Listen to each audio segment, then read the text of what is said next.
And welcome to today's webinar with Exponent Philanthropy and Youth Philanthropy Connect, Social Justice Philanthropy.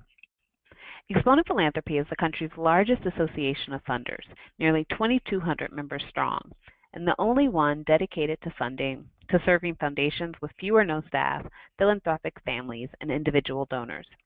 We provide high-quality and cost-effective programs, resources, and connections that maximize our members' dollars and time for the benefit of diverse communities and causes.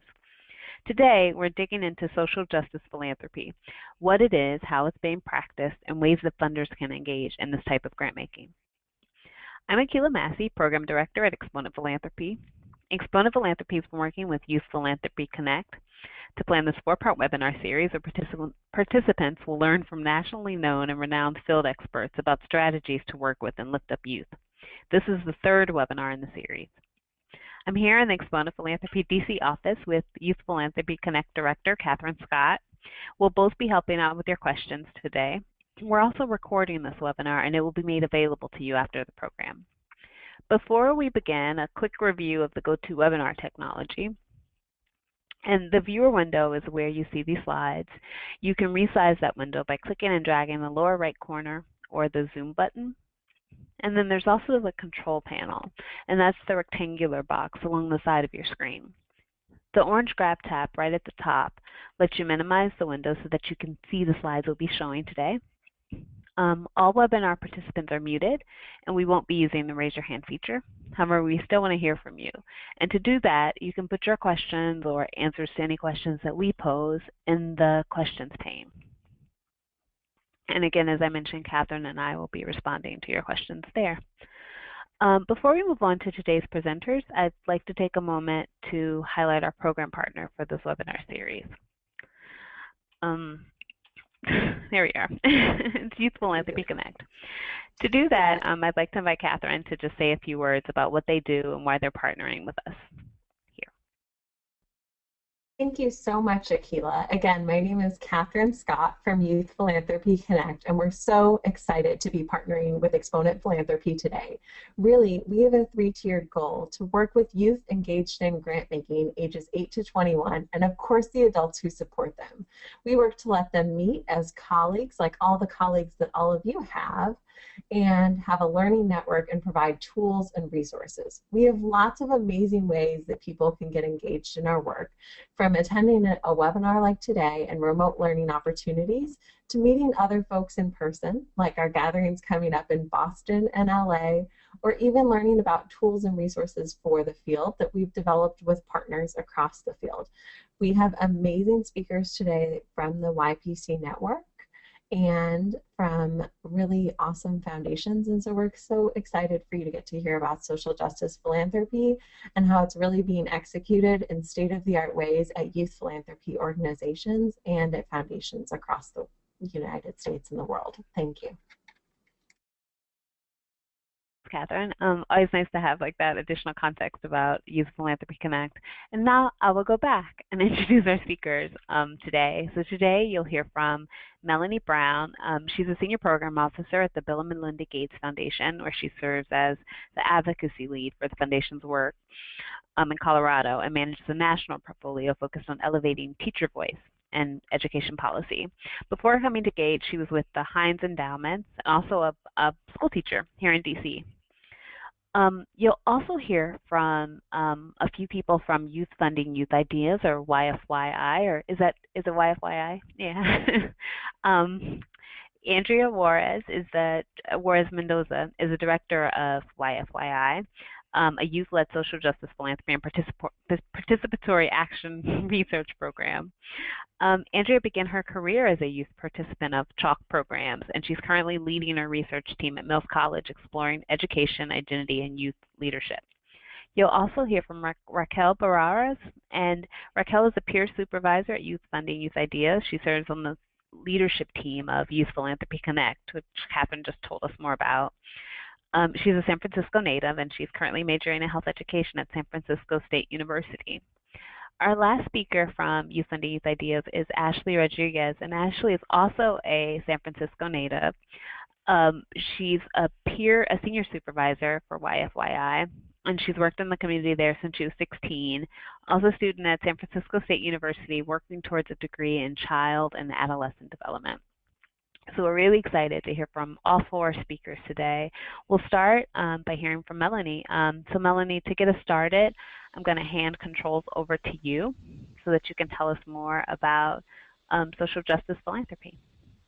So it'll take us just a couple seconds to go back to our kind of hold slide before we pick back up with Melanie. So.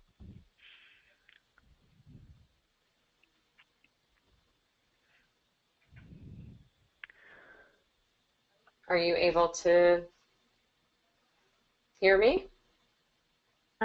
Yeah, we can hear you just fine. We're still waiting to see your slides. I don't see them yet. I'm sure they're going to pop up any minute now. But we can hear you.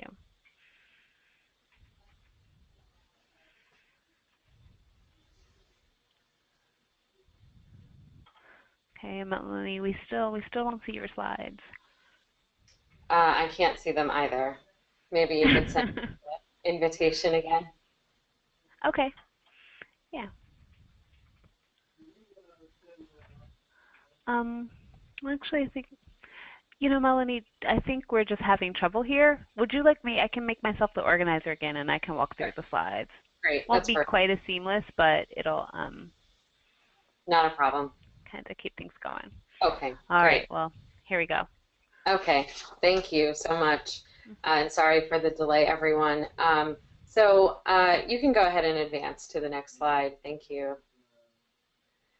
So this is just a bit of an overview of what I'd like to discuss today, and I'm really excited for what I know will be a great conversation about social justice philanthropy. I'll spend about 15 minutes or so just talking about a little bit about who I am and setting a context for this work.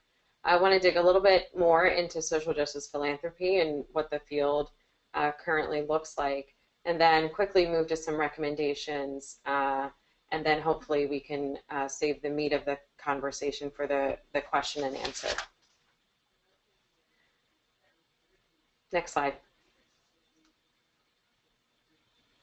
Thank you. So I think in conversations about justice that it is always important to situate yourself and be open and honest and fair about the biases and context that you bring to these conversations. And so that is something that in a lot of the racial justice trainings and work that I've done that folks do. And it really helps people to understand a little bit more about you, but also your perspective.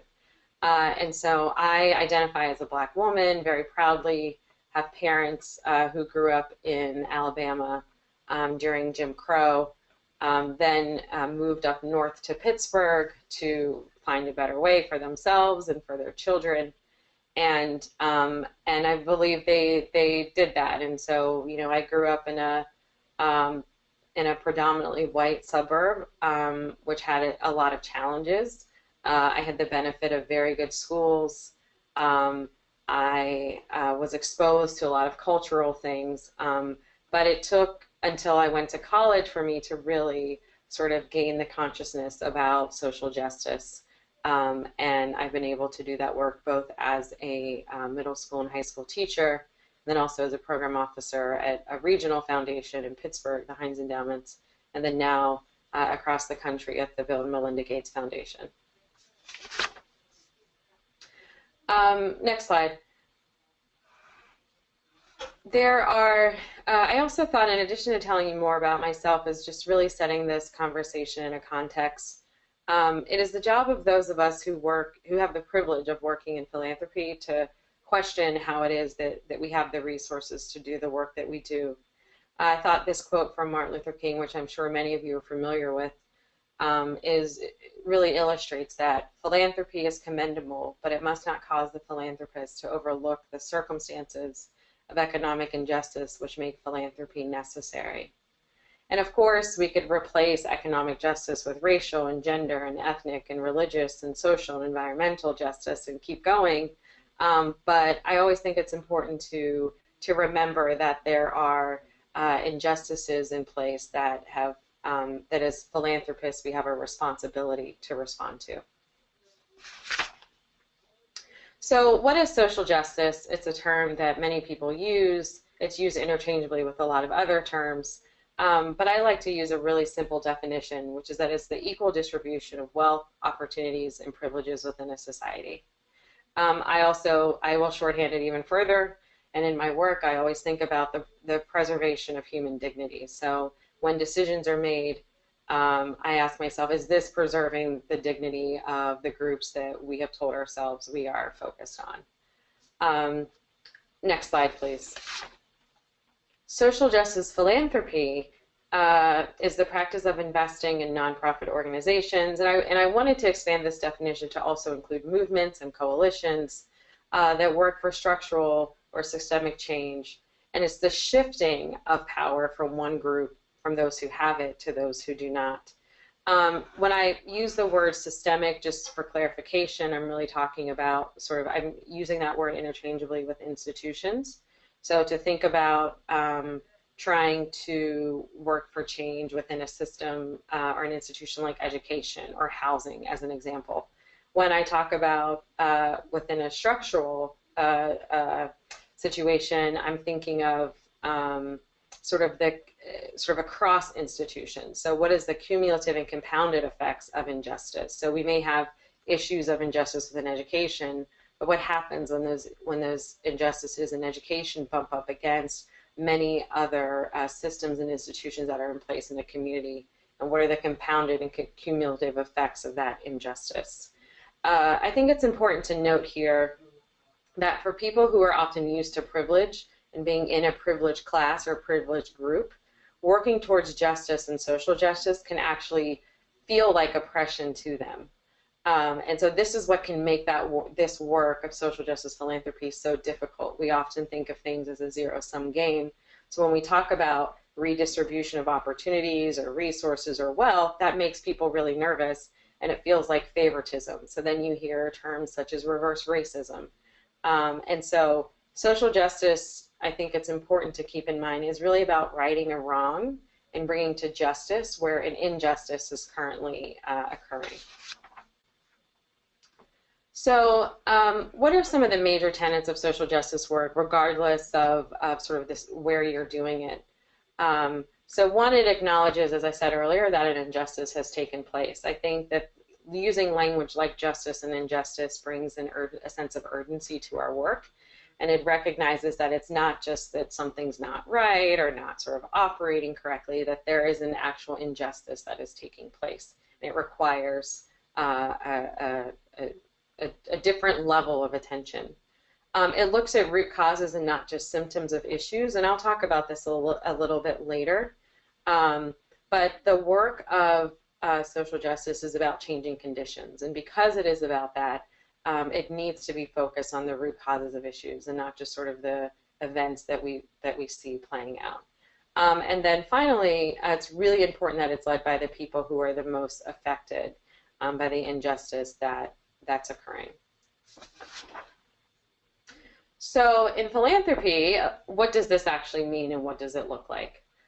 So for one, grantees and partners are at the center of strategy and solution development. And the funder has to take a backseat role and act really as an ally to this work. And this is a really different way for funders to work, a lot of them.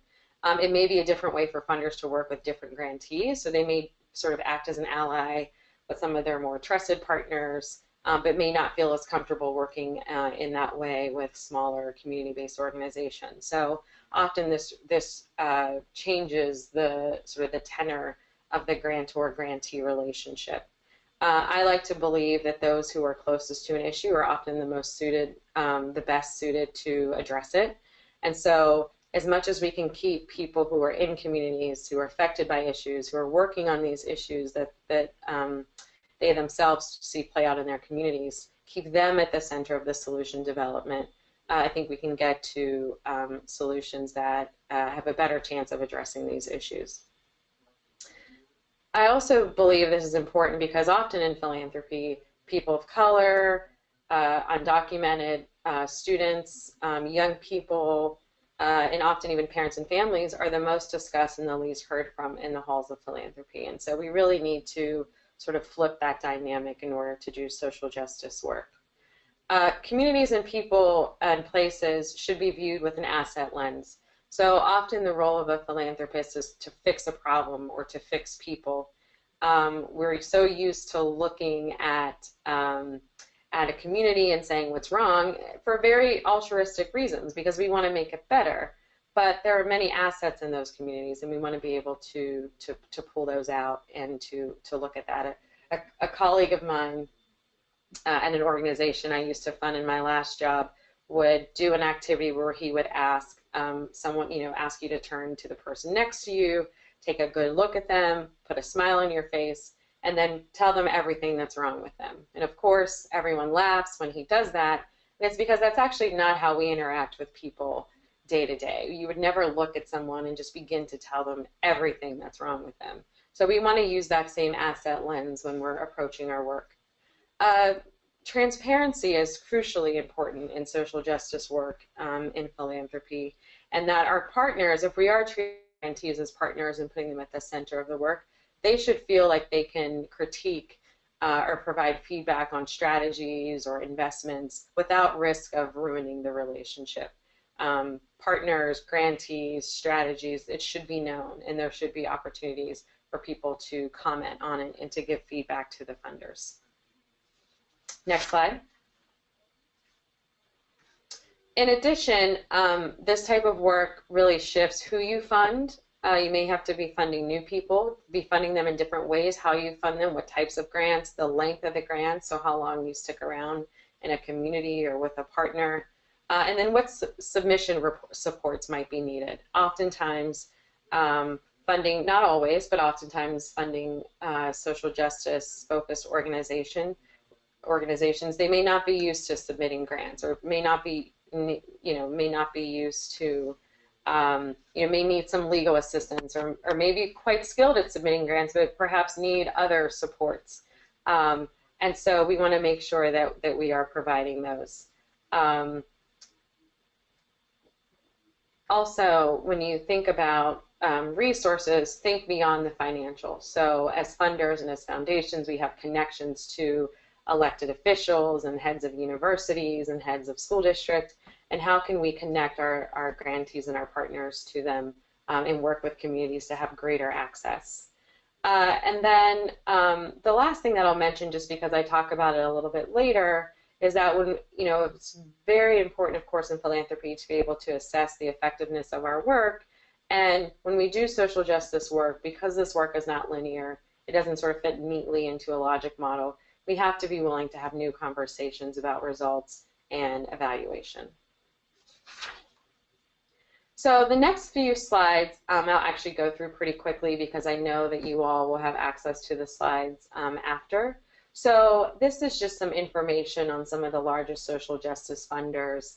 As I mentioned earlier, I talked a little bit about the state of the field. And so you can go to the next slide. This next one just provides the largest social justice funders by total amount.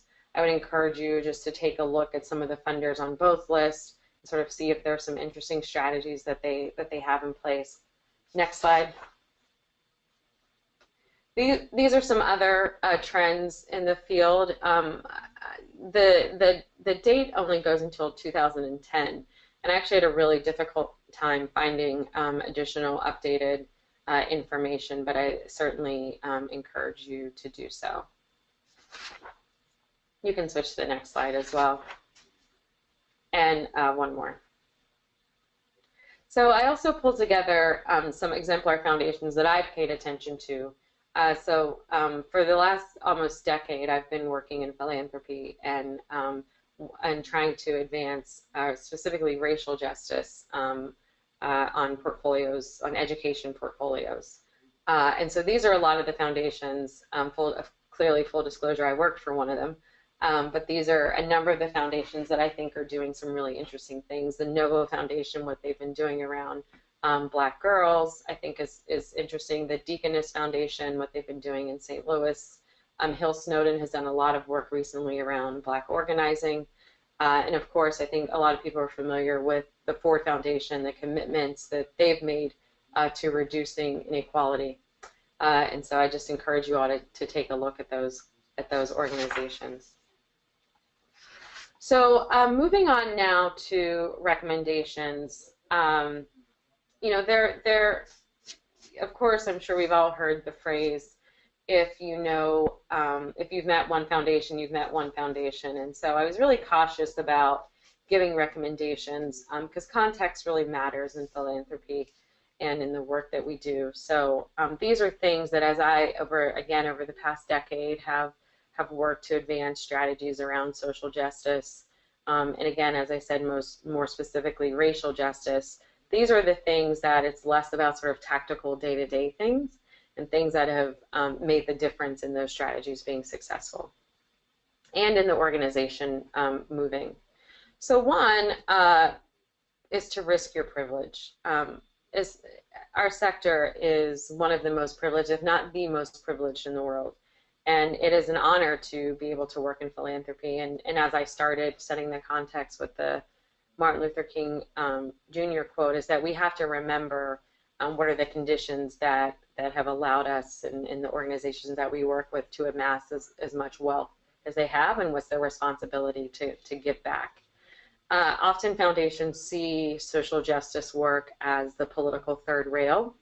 And of course, as an organization, you need to assess, what are the risks involved. But we have to ask ourselves, what does the weight of our voice, and not just our voice, but our dollars, which our dollars endorse organizations and the work that they do, how can we lend those more deeply to social justice causes?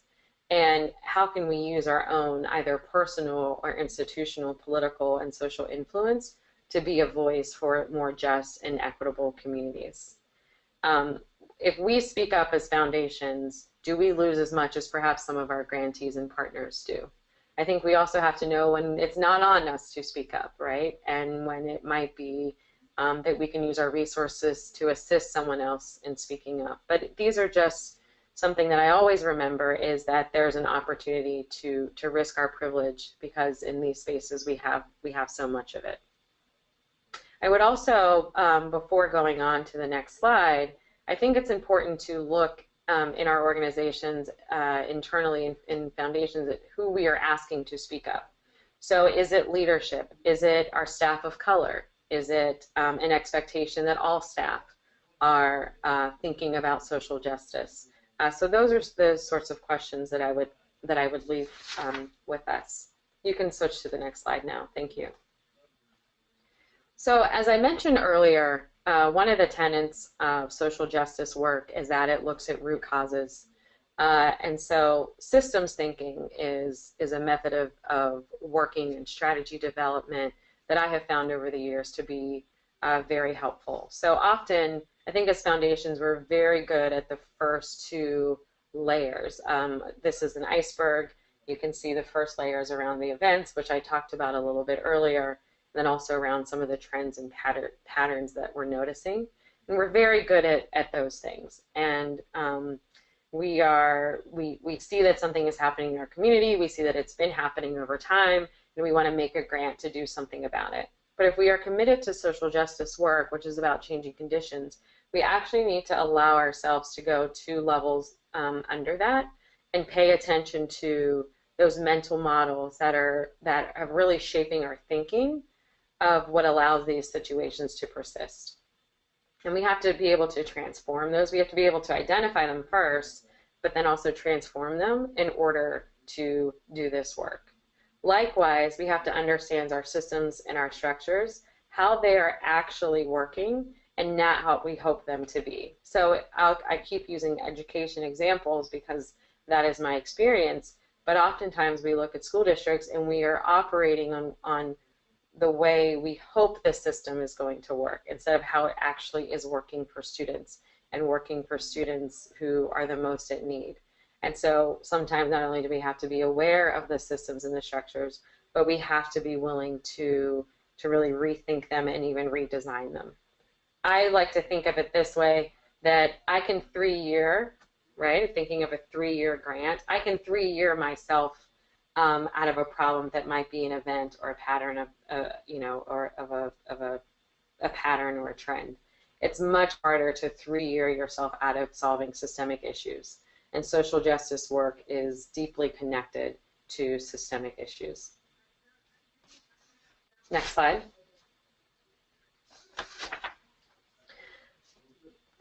Another important aspect of social justice philanthropy is funding at both the roots and the tops. And so I always like to think again of the civil rights movement, where there were organizers and folks in the street. There were people at the White House. Martin Luther King was quite skilled at using the media and making sure that images were in front of the American public. And so that's how we have to think about this work. We cannot just fund community-based organizations to do social justice work. The expectation is that we have a number of partners across the portfolio who are advancing this work. I had the opportunity to interact with some funders, from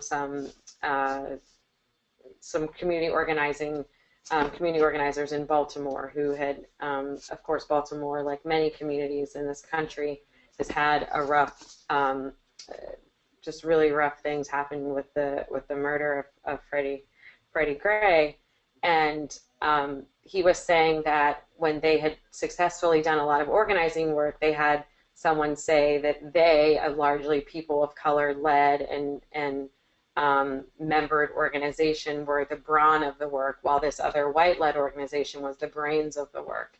And he talked about how offensive that was, because really this majority black organization, this majority white organization had actually worked very closely together. And the assumption was that the people of color were sort of doing the on-the-ground work, and that the white people were doing the more sophisticated work. And so that really stuck with me about how do we think about who gets funded to do social justice work, and how do we, one, recognize when community groups are working together, that we don't need to create divisions for them because they are working together, but then how do we really spread our resources and not relegate what we might think certain grantees to do brains work and certain grantees to do the brawn work.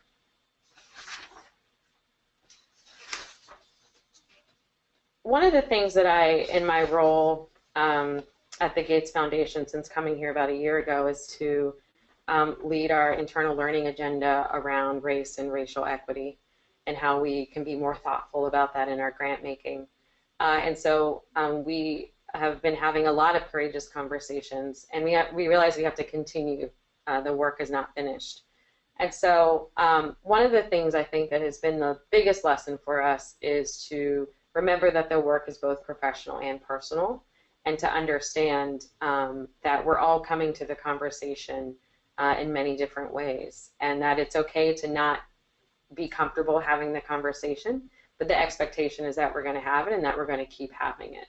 This work is addressing very persistent ills that are woven into our society, and it's going to take a lot of time and a lot of work. And I would just say to learn along with your grantees. This is not, if you're pivoting towards social justice work, that you have to leave your grantees that don't do this work behind. You might be surprised that they're doing more of this work than you initially realized. But you also it might be a great opportunity for you and your grantees to learn together and to talk openly about biases and concerns you have about moving into this direction. The last point that I talked about earlier, so I won't spend a lot of time on it, is that this work is not linear. As I said earlier, it doesn't always articulate itself very well across the logic model. But advocacy and activism and social justice work can be evaluated. And there's been, it's not very new, but newer wave of researchers that are really thinking about context and culture. And so I encourage you all to think about more culturally responsive or even participatory evaluation, where the folks from community who are doing the work can also be engaged in evaluating it.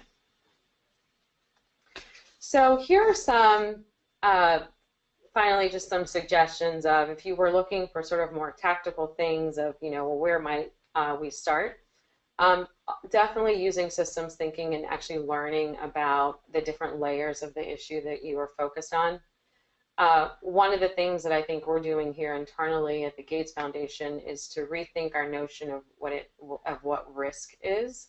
And so if we are continuously funding organizations that aren't improving education for students of color, and we're trying to improve education for students of color or English language learners or low-income students, then actually we have to rethink about where risk lies. And is it risky to fund an organization that might be new to us but has this experience and give them a chance to build their capacity versus continuing to fund an organization that we know has not been able to move the needle? So how do we support that organization to be better at helping students of color or low-income students? And then how do we consider investing in other organizations who have already shown that they have the capacity to do this? This is a long list, and I see that we're running a little bit short on time. I would just highlight the 5th bullet around democratizing innovation. So you don't have to have everything figured out. Why not present a challenge to the community and say, we know this is an issue, we've come to understand this issue, and we believe that the solution is here in the community, and help us think about it. We challenge the community to help us think about what the solution might look like and put some resources behind that. And then finally, I would just say to code your grants and be able to track where your dollars are going. Oftentimes we're doing a lot better than we think. Sometimes we're doing a lot worse than we think. But being able to have the data as to who we're funding, where the dollars are going, not just what organization, but who's leading that organization, and then what has their track record been, can really help you get started on social justice philanthropy conversations. So I'm just at about time, which is great. The last slide after resources is just a list of resources. Some are affinity groups for grant makers. I know there's a varying degree of folks who are on the call. I'd love to highlight just the second resource, the Facing Race Conference, which is this fall in Atlanta. It's a really great space for funders and educators and artists. University folks come together to talk about race. I think it's just a really well done conference and an important time for that now. There's some other resources and trainings that would be helpful, and I will stop there. Looking forward to the questions. All right. Well, thank you. Thanks, Melanie. And again, I'll remind people before we move on to YFYI that you should feel free to enter your questions into the questions pane just as we go. We have time set aside for questions, and we'll get to them, but it's nice to send them along as you think of them. And thanks again, Melanie. We'll hear from you again when it's time for questions. So moving on, I'll just hand off, I think, to Andrea. And Andrea is going to step in and tell us a little more about what social justice philanthropy looks like at YFYI in action. Yes, so Andrea, it's me and also Ashley and Raquel. So we'll be going back and forth with the slides. Perfect. Thanks. Okay. So we are going to talk a little bit about what social justice philanthropy looks like at a youth-led organization. And our motto is that it's not giving money away, it's giving it back. And that speaks to the history and our vision for the future. So next slide, please. Okay, and Ashley will take it away.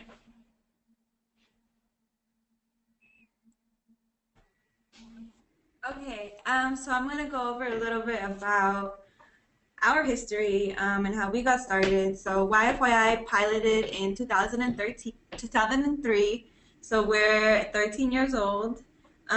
We are supported by community funds, so we receive funding from the Children's Fund in San Francisco, which is an initiative voted in by taxpayers to allocate 5% of property taxes to services specifically for children, youth, and their families. So since 2003, we have actually supported over 250 youth-led social justice projects, which means we've provided over $2.5 million in seed funding, which we are very proud of. Over 85 youth have worked to develop YFYI and the program, They help make funding decisions and have really shaped the culture of the organization. And in 2015, we launched our first youth giving circles, which is a new strategy to be more inclusive of people that are disconnected, of the young people that are disconnected. And so we want to give youth the opportunity to do philanthropy who normally don't have access to do it. We want to give them the chance to make funding decisions and really learn about giving out grants. And so this year, we're going to launch mobile tools for our grantees. We're also really looking forward to having a new website, and we're going to do some YFYI consulting for youth and our adult allies. Mm-hmm. Next slide, please. So I'm going to talk a little bit about how we define social justice philanthropy, and there's a lot of overlap here with what Melanie presented, and we want to keep in mind that we're doing it with a youth leadership, from a youth leadership frame. So everything that we do here at YFYI is led by young people. Young people are involved in all the processes. So all of these social justice philanthropy components are done through the frame of youth here in San Francisco. So this is how we define social justice philanthropy. We are assets focused. So instead of looking at communities from a deficit standpoint, we understand that communities have knowledge and access that's valuable, and we really want to invest in that. This is also about shifting power. YFYI grant makers are from the communities that we serve, so it's been really important to us and purposeful to us to hire young people from the communities that we're actually funding because they bring a unique perspective from living in these communities. Next, we are grasping things at the root, and this is also something that Melanie talked about, is addressing inequalities by acknowledging the history and the root causes and working from there. We want to expand our perspective, so that means problem solving with innovation and creativity in mind, and we know that new solutions require new thinking. And this goes back to the iceberg model and using mental models to really get at the root causes of things and work from there. We really believe that in social justice philanthropy, it's important to not only give funds, but also give of your time. We emphasize the importance of relationship building with our grantees, and Ashley and Raquel will talk a little bit more about that in the next slide, about how we do that through our model. And we're constantly stretching and growing, and we think that this is kind of a best practice for social justice philanthropy in general, is always seeking new strategies for inclusivity. So as Ashley mentioned, we just recently launched the Youth Giving Circles, which allows young people here in San Francisco who don't normally engage in philanthropy to learn about what philanthropy is and what it looks like from a community perspective, and to engage and make funding decisions. So it really gives them a platform for their voice. We'll also be launching YFYI Consulting, which gives young people the opportunity to share knowledge with other young people and adult allies in the social justice philanthropy fields. And then lastly, another way that we've decided to kind of stretch our program is by developing research projects and giving young people research tools to really investigate what social justice issues are happening in their community, what the community thinks of them, and really creating and developing new knowledge and bringing that into our philanthropy practice to guide our new funding priorities. So that's, in general, how we look at social justice philanthropy. So Ashley and Raquel will talk a little bit more in depth about our model on the next slide. So YFYI has a very community-centered model. As Ashley already talked about, our program is funded through community funds through taxpayers, specifically focused on agencies that provide services for children, youth, and their families. YFY uses research and community feedback to decide funding priorities. So how we do that is through different surveys and analyzing the results we get from those. Our projects also provide new services and resources to the community. So since all of our projects target a social justice issue, they're the ones who really understand what the community is lacking and are able to provide for them. And the community invests in self by supporting social justice philanthropy. So going back how we get money from taxpayers to give back to the community. And we do that in specific ways. We have two different grants that youth could apply for, the Innovative Grant and the Capacity Building Grant. Our Innovative Grant is open to all youth ages 14 to 17. And it's really for the basics, the bare minimum that they need for their projects. So for example, it could go towards equipment, supplies for a backpack giveaway, renting a venue for a conference or things like that. And our second grant is the Capacity Building Grant to really expand on the youth and let them get more leadership and team building resources and other things like that. This is Ashley, and so I'm just going to piggyback off of what Raquel mentioned. And so what makes our model unique is the fact that young people are involved in all aspects of our program. And so we have 2 cycles each year, and in each cycle, the youth are responsible for reading applications, interviewing the applicants. They're responsible for making funding decisions, facilitating contract meetings, and then following up with the youth leaders throughout the whole duration of the project. So we have some projects that apply for being a project for 6 months, 9 months, and then a year. And so the youth are really in charge of giving projects resources and monitoring that they have enough support and that they can reach their goals. Aside from that, the youth are also responsible for attending events and holding workshops for the projects if they need extra support. So that's like the main breakdown of our model. Next slide, please.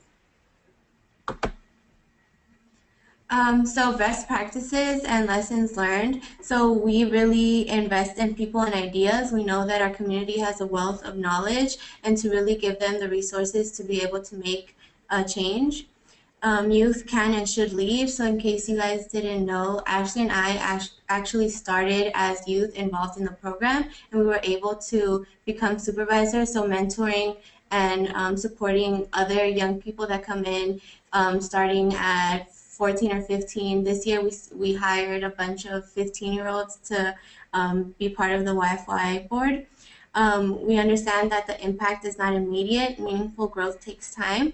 So it's really about supporting the project to get from the beginning to the end, understanding that there may be barriers they're facing, that in case that they projected they were going to have 500 beneficiaries and only impacted about 150, like those 150 really gained meaningful resources from the project. The process is the outcome, kind of going back to the other bullet point, that it's more about the journey, not the destination. We really want to focus on sustainability and trusting the community, because we understand the community knows what needs to change in order to become more positive. So, yeah. Next slide. Yeah. So this last slide is about envisioning the future of social justice philanthropy for both our program and the hopes and wishes that we have for the social justice philanthropy field in general.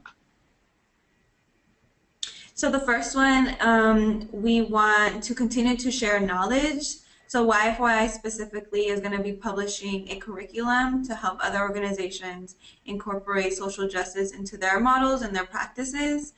So this curriculum is going to be very beneficial for the youth leaders and to just help others incorporate social justice more. So investing in youth, training young people to become youth consultants so they can teach others on how to make meaningful impact decisions. So once we hire the youth that are part of the YFYI board, they get trained on philanthropy and they also become program officers, as Ashley mentioned. So we know that they have a great understanding of what projects need to be successful to help other organizations understand the importance of social justice philanthropy in their funding decisions. The next bullet point is about not just investing, but also really learning from communities, which we've talked about a lot. So growing with them, asking them questions, and then allowing them to be lead and to be agents of change, since they are the ones that are seeing the issues alive, affecting people day to day. And so this really, I wanted to share a quote. It's not on here, but we were thinking about it right before the presentation. And so it's a quote by Paulo Freire from The Pedagogy of the Oppressed. And Paulo was a Brazilian educator and philosopher who was a leading advocate of critical pedagogy. And so the quote goes, "True generosity consists precisely in fighting to destroy the causes which nourish false charity. This lesson and this apprenticeship must come, however, from the oppressed themselves and from those who are truly in solidarity with them, who are better prepared than the oppressed to understand terrible significance of an oppressed society, who suffer the effects of oppression more than the oppressed, and who can better understand the necessity of liberation." So this really connects to the idea of learning with communities. So spreading awareness, uplifting, and supporting communities or other organizations of color that are already doing the work. Let's not reinvent the wheel. So we talk a lot about building community and working with the community. So one way we can do that is by supporting and funding other organizations or youth that are part of different organizations that are already doing the work. So we could just continue to be part of the wheel. Mm-hmm. And the last bullet is really a call to action, something that we have embedded in our practice and our model, and it's a call to action to other philanthropists, whether they're doing social justice philanthropy, thinking about it, or are just, watching. This is really about a commitment to quality and challenging the notion that that all success is quantifiable and immediate. And this is coming directly from us as a recipient of grants and understanding the challenges that we face as grantees in meeting metrics and quantifying the success that you really can't put into numbers. And so when we are funding grantees, we really keep that in mind and understand that we're moving towards more of an assessment model and focusing on long-term growth for the grantees and for their projects, and really investing in the quality of the program rather than how many people they're serving.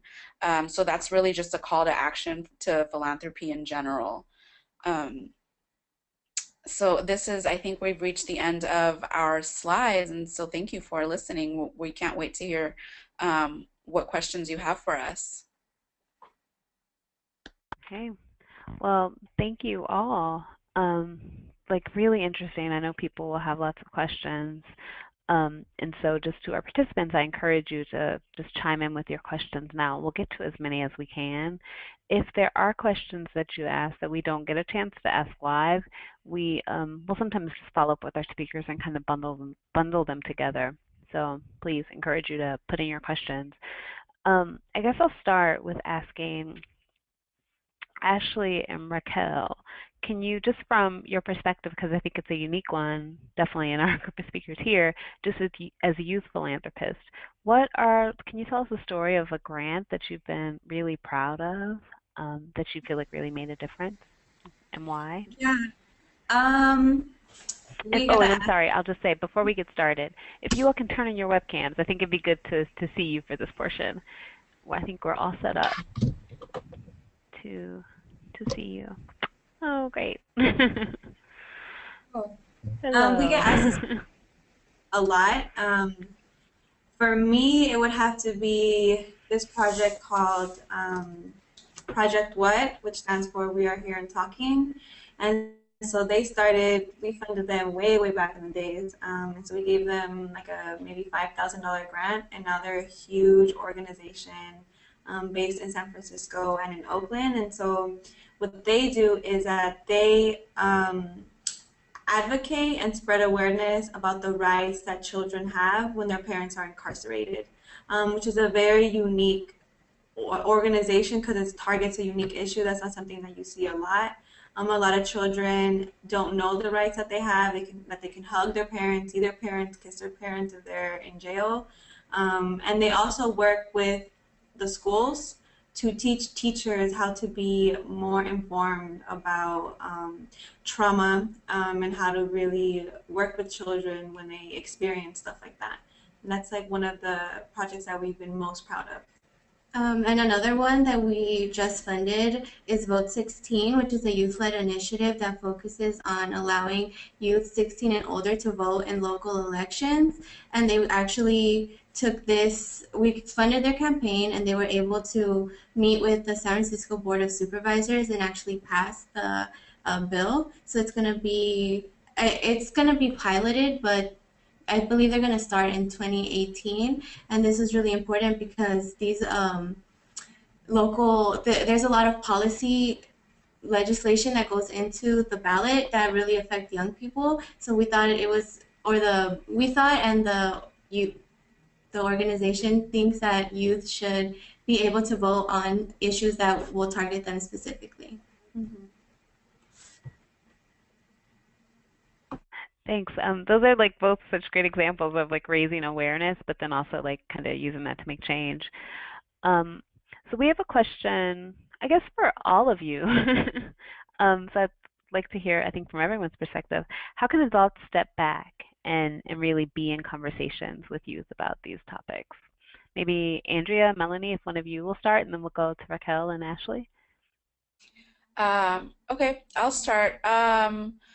I think I have a unique perspective on this because I started at this organization as a young person 18 years ago. And so I always try to keep that in mind, what it felt like for me being a young person and allowing young people to have a platform and a voice when I feel like I have all the answers. I actually don't. I rely on Ashley and Raquel to be the voice for the young people. And so I think it's just a kind of a constant reminder to me to be in an organization that is full of youth leaders, that young people can do anything with the right amount of tools and support. Yeah, I wouldn't add much to it. I agree. You know, some of the work I did prior to coming to Gates was around youth organizing, and I think that a lot of the adults realized they actually did not know how to do that, and that it is learned, and it is, just as I was saying earlier, funders have to learn to step back and be allies, and there will be some missteps. It's okay not to have everything right at the same time, but it really is rooted in the belief that the young people can do this, and they can, and it has to be learned. I don't think we have enough, at least to my knowledge, trainings for adults to learn how to be an adult ally and how to step back. But thankfully, we have young people who are brave and bold and willing to step forward. But I think it takes time and trial and error.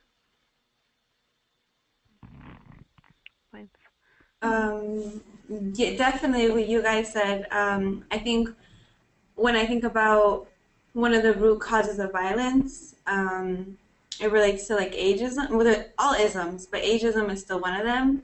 And so a lot of youth, I think, are told that they are not capable because of their age. But now we're seeing that there's all these movements where youth activism is like a real thing. So youth are capable. And so back to what Drea was saying about, which is like a CHOP kind of like philosophy, is that youth can do anything with the right amount of training and support, and so doing both, like the mentorship, but also providing resources, and just building relationships with a young person. So it's not just like, I know you can do it, here are the tools, but also like fostering, like I'm here for you, we're like a family type of thing. Yeah, and Ashley and I kind of have a unique perspective on this too because we're transitional age youth. So the youth that we work with really see us as like mentors. So using that as a tool of empowerment to show them like you guys could do anything you guys want, and we're here to make sure that you are successful in that, and building those relationships so they know we're not just saying that to sugarcoat anything, but that we actually mean it. That's really a good point, Raquel. Like, it's funny we think of you as youth, but you're right. Like, you are a little older than some of the other people you're working with. Um, so I have a question, Melanie. Maybe this is one for you, but I think I'd like to hear all of your perspectives again. When we think about like shifting the focus from giving to organizations that grant makers have often given to, and we're thinking about now community leaders, community-based organizations, how does that change like the way that your grants are structured? How does that change like the evaluation, the data, those things that we have often kind of put this prize on? How is it different? You know, I think that in some ways it's actually not different. It may require a different approach. It might require a different level of engagement. But I have found that a lot of my grantees have been waiting for the resources and opportunity to prove that they can make a difference in their communities. And so while there may be a few different hurdles and things that they have to jump through, and of course, as funders, I think it's our job to minimize those hurdles. We have to ask ourselves, are they really necessary? You know, I have found that more than anything, it's less about sort of systems and things that I have to change that need to change within our structure, and more about changing how we interact and respect and value what different partners bring to us. As I said in my presentation, I think that I'll stop there and let someone else, because I see that we're a little low on time, so I'll stop there and let someone else chime in and see what perhaps their experience has been. For us, our model has really evolved as we learn more about what the community needs and what they want, and so we have changed to make things more human-centered and meeting people where they're at. So even things like, we understand that some young people don't have access to computers. So giving them the opportunity to come to our office and use the computers to fill out our application.